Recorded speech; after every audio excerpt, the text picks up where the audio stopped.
నీతిగా బతికితే అసలు దేనికి భయపడాల్సిన అవసరం లేదు. నీతిగా నిజం చెప్పుకుంటా 10 మందికి సహాయపడతా, కష్టమైనా సరే అబద్ధం చెప్పి 10 మంది మెప్పు పొందే బదులు నిజం చెప్పి 10 మందితో తిట్టించుకున్న పర్వాలేదు. ఎందుకో తెలుసా, నీతిగా బతికేవాడికి దేవుడు తోడుగా ఉంటాడు. 10 మందితో తిట్టించుకుంటున్నావు అని బాధపడాల్సిన అవసరం లేదు. 10 మంది నిన్ను తక్కువ చేసి చూస్తున్నారని భయపడాల్సిన అవసరం లేదు. నీతిగా సింహంలాగా గర్జిస్తూ బ్రతకొచ్చు. నీతిమంతుల్ని సింహంతో పోల్చాడు దేవుడు. నీతిమంతుల్ని ఖర్జూర వృక్షముతో పోల్చాడు దేవుడు.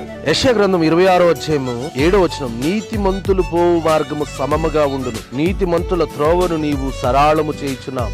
నీతిమంతులకి ఒకవేళ ఏదైనా అడ్డంకి ఎదురుగా వస్తే ఆ సమస్య పెద్దగానే ఉంటది. నీతిమంతులకు వచ్చే సమస్యలు చిన్నగా ఉండవు, పెద్దగానే ఉంటాయి.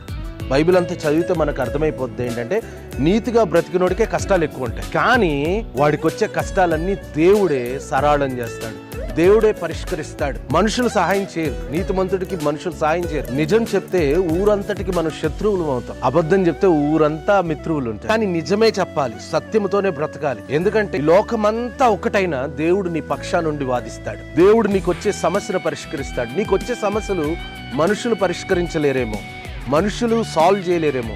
నువ్వు నీతిగా బ్రతుకుతున్నందుకు మనుషుల చేత త్రోసివేయబడుతున్నావు. కంగారు పడాల్సిన అవసరం లేదు. ఈ రోజు నువ్వు బాధపడతా ఉండొచ్చు, కానీ దీర్ఘకాలం ఆశీర్వాదము చేత 10 మందికి ఉపయోగపడే విధంగా ఉన్నతమైన స్థితిలో దేవుడు నిన్ను పెడతాడు. దేవుడు మిమ్ములను నీతిమంతులుగా తీర్చిదిద్ది ఆశీర్వదించి ఉన్నతమైన స్థితిలో నీ సమస్యలన్నీ పరిష్కరించి స్థిరపరచునుగాక. God bless you.